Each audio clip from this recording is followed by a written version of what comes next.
የማሂ ተንኮል ደግሞ ይለያል ሰዎች እንግዲህ እንደተመለከታችኋት ሰላምዬን መርፌ ወቅታት ነበረ። እሱ ምንድነው የማያራምድ ማለት ነው። እስቲ እንግዲህ ምን እንደምትሆኝ እናይሻለን ወይዘሮ ሰላም እያለችም በተኛችበት ያንን መርፌ ትወጋታለች።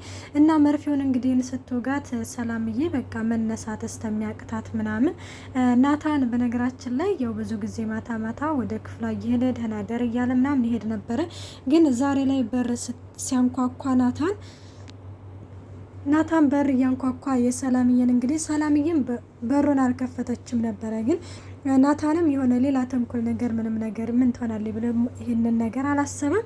እና በቃ ተኝታ ሊሆን ይችላል ብሎ ናታንም ወደ ክፍሉ ሲሄድም ሰላምዬ እንግዲህ በዚህ ጊዜ መሬት ለመሬት እየተንፏቀቀች በሩን ስትከፍተው ናታን በጣም ነበር የደነገጠው። ምክንያቱም በቃ ያልጠበቀው ነገር እና ደንግጦ እንግዲህ ሮጦ ሰላምዬን እንግዲህ ያነሳታል። ሰላምዬ የኔ ፍቅር ምን ሆንሽብኝ ምናምን ነበር በቃ አለ አይደለም የሚሆነው መላቅጦ ነበር ጥፍት ያለው። እናም በዚህ ጊዜ እሷ ኤርፎኗን ደቅና ሙዚቃዋን በቃ አለ አይደለ ማህዬ እየዘፈነች ምናምን ነበረ።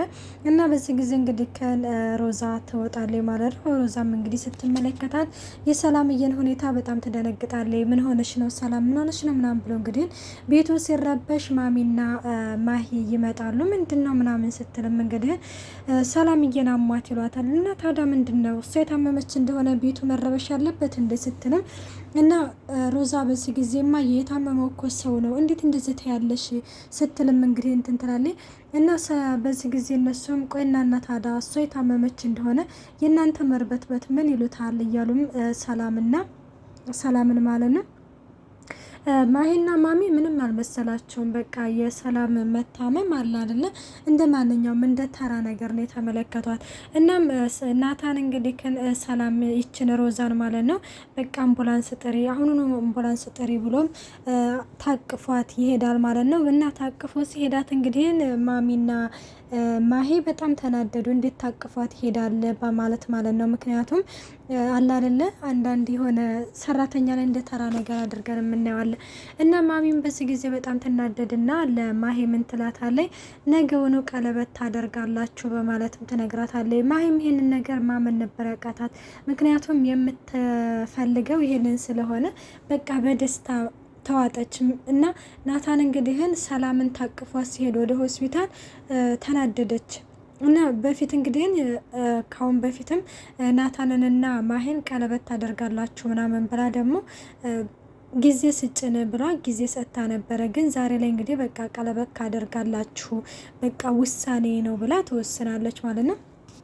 እና ማሂም በዚህ ጊዜ በጣም ደስ አላት። እንግዲህ በቃ ላረላ እስከ መጮክ ድረስ ደረሰኝ። እና ሰላምዬም ያው ታከመች። እንግዲህ መድኃኒቱም ወደ አላደለ በደሟ ሳይሰራጭ ቶሎ ነበር ወደ ሆስፒታል ይዘዋት ስለሄዱ እንግዲህ ምንም ነገር ጉዳት አልደረሰባትም። ያው ቢያደካክማትም እና ናታንም እስቲ ተነሽ ሩጭ ቦርቂ እያላት ነበረ። አይ ናታንዬ ትንሽ አሞኛል ስትልም ምን እኮ ስስቂ ስትጫወች እኮ ነው ደስ የሚለኝ ስትልም ስላተም ምንም ችግር የለውም ምን አንተ ከሳክ እናንተ ተተደሰትክልኝ እኔ ተደሰትኩኝ ያህል ነው እያለችም እንግዲህ ሁለቱም ፍቅራቸውን እየተገላለጹ ነበር። በጣም ነው የሚዋደዱት። በነገራችን ላይ አብሮ አደግ ናቸው። እሷ በቃ አለ አይደለ በዛ ቤት ሰራተኝነት በጣም የቆየችና ነባር የሆነች ነችና ተላምደዋታል። እና በዛ ጊዜም ነበረ ናታንም ሊያፈቅራትና ሊወዳት የቻለው ማለት ነው። እና ሌላው እንግዲህ ከሮዛዬ መድኃኒቱን ገዝታ ትመጣለች። እና ታዲያ ምንድነው ተነሽ ቦርቂ መሳቃቀቶች ነው እንደ ያለችን ፈታ ዘና እያደረገቻቸው ባለበት ጊዜ ላይ እንዴት ነው መድኃኒቱን ገዝተሽ መጣሽ እንደ አወድ ምናምን ይባባላሉ። ከዛ እሺ በቃ ተባብለው በቃ ወደ ቤት መሄድ አለብን ሲባባሉም ማሚና ማሂ ቆይናና ምን እየሰሩ ነው እንዴት እስካሁን ድረስ ሆስፒታል ነው ምናምን እያሉ እንጃ ምን አውቃለሁ ምን እንደሆነች አላውቅም ሲባባሉ በዚህ ጊዜ ይዘዋት ሰላምዬን ከሆስፒታል ይመጣሉ። እና ሲመጡም እንግዲህ ማሂ ሰላምን እንዴት ነሽ ሰላምዬ ተሻለሽ ስትላትም ደህና ነኝ እግዚአብሔር ይመስገን በማለትም እንግዲህ እንትን ትላለች። ማሚ በዚህ ጊዜ ምን ትላለች እንግዲህ ወደ ክፍልሽ ግቢና እረፍት አድርጌ ነገ ብዙ ስራ ይጠብቅሻል ትላታለች። ሰላምዬም እሺ ትላለች። እነሱም ደግፈዋት ወደ ክፍላቸው ያስተኛታል። በንጋታው እንደተመለከታችሁት ናታን ኪችን ገብቶ ለሰላምዬ ቁርስ ለመስራት ያው ሽንኩርቱ እያቃጠለው ብረት ድስቱ እየፈጀው በቃ አይደለ። ግን ሰላምዬ ይህንን ነገር ተደብቃ እያየች ነበርና በቃ ለእሷ ምን አይነት ቦታ እንዳላት እዛ ቤት እንግዲህ የሮዛና የናታን ይለያል። በተለይ የእህቲቱ በስመ አብ በጣም አለ አይደለ ፍቅር የሆነች ልጅ ነኝና እሷ ደግሞ ሄዳ ጁስ ገዝታ ምናምን እንትን ትላለች እና ለእርሶ እኮ ነው እኔ እኮ እንደዚህ በጠዋት ተነስች እንትን ምለው እያለም ናታንም እየቀለደ ነበረ እና እንደዛ ስትለው እንግዲህ በቃ ሂጂ እረፍት ማድረግ አለብሽ እላታለች። በቃ ካልክ ምናምን ትለዋለች እና ሰላምዬም ወደ ክፍላት ሄድና ትተኛለች። ሰላም ጤና ይስጥልኝ ውድና የተከበራችሁ የቻናሌ ቤተሰብ እንዴት ናችሁ? ደህና ናችሁ? ያለው እግዚአብሔር ይመስገን። እንኳን በሰላም መጣችሁ ወደዚህ ቻናል። ለዚህ ቻናል አዲስ ሲሆናችሁ ሰብስክራይብ በማድረግ ቤተሰብ ሆኖ እንዲሁም ነባሮች ስለምታበረታቱኝ እጅግ አድርጌ አመሰግናለሁ። ተወዳጅና ልብ አንጠልጣይ የሆነውን ሮዛ ድራማ ይዘንላችሁ ቀርበናል።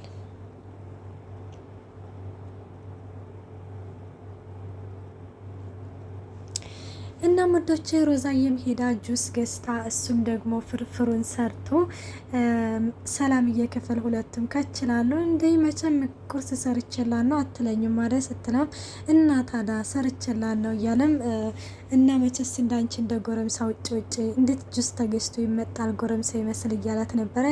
አሁን ይሄን እኮ ያለ ነው ሰላምዬ እስቲ ንገሪኝ እንደሚጣፍጣል መቼም ዋሸት ክልክል ነው እያለም እየተቀላለዱ ሰላምዬ የሚጣፍጣል ስትልም ውሸታም እያዋሸሽ ነው በቃ ይሄንን ጁስ አገኛለሁ ብለሽ ስትልም እንዴ ለኔ አይደል እንደ ገዝተሽ የመጣሽው ስትልም ተያት እባክሽ ሰላምዬ እኔ እገዛልሻለሁኝ እያለም እየተቀላለዱ በዚህ ጊዜ እናታቸው ትመጣና ናታን እያለችም ስትጣራ እንግዲህ ናታን የሚደነግጥና ይቆማል ማለት ነው።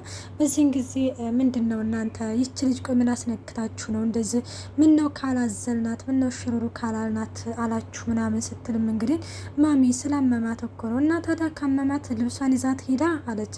ልብሷን ይዛት ሄደ እኔ ሌላ ሰራተኛ እመጣለሁኝ ስትልም ትነግራታለች። አሁን ለማንኛውም ተነሽና ብዙ የሚሰራ ስራ አለ እሱን ስሪ ትትላትም እንግዲህ ይሄንን በፍጹም ከዚህ ቤትም አትሄድም ስራውንም አትሰራም ስትልም ሮዛ ትመልስላታለች። ሮዛ እንግዲህ ምንድነው የሚሰራለሽን ነገር ንገሪንና እኔና ናታን እንሰራዋለን ስትልም ትነግራቸዋለች ማለት ነው።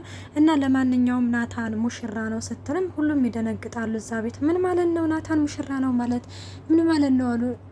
አዎ ሙሽራ ነው ነገውኑ ማሄ ጋር ቀለበት ታደርጋላችሁ በማለትም ማሚ ትናገራለች ማለት ነው። ናታንም እንዴት ካለኒ ፍቃዴ እንዴት ነው በህይወት የጣልቃ ለምንድን ነው የምትገቢው? እንዴት ነው የማልወዳትን ሴት የማገባው? ስትልም በፍጹም በቃ ታደርገዋለህ፣ ቀለበት ታደርጋላችሁ፣ ሰርጋችሁ ደግሞ በቅርቡ ይሆናል። ይህንን ካላደረጋችሁ ሞቼ ይገላገላለሁ። አንተ እኮ እኔን ካልገደልክ አንተ መቼም እረፍት የለህም እያለችም በዚህ ታስፈራረዋለች ማለት ነው።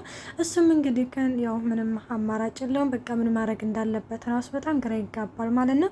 እና በዚህ ጊዜ በጣም በቃ የደነገጠችው በተለይ ሰላምዬ፣ ምክንያቱም የምትወደውና የምታፈቅረው ልጅ ለሌላ ሰው ቀለበት ሲያደርግ ማለት በጣም ከባድ ነውና እና በቃ ሰላምዬም በቃ እናትን የምትልህን ነገር ማድረግ አለብክ ምናምን ትለዋለች። ሮዛም ሄዳ ልታናግራት ሞክራ ነበር። ማሚ ቆይ ለምንድን ነው እንደዚህ የምታደርጊው? ጊዜ ሰጥተሽን አልነበረ?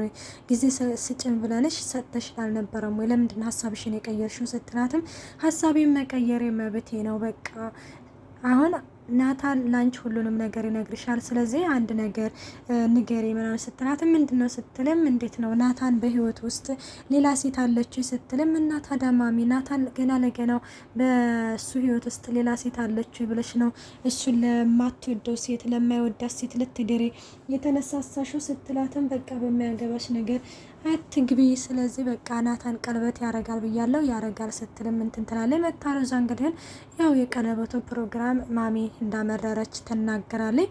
እና ሰላምዬም እንግዲህ በቃ እናት ያለችን ነገር አድርግ ስትለው እባክሽ ሰላምዬ ተስፋ ቆርጠሽ ተስፋ ታስቆርጭ ሲልም እንግዲህ ይነግራታል።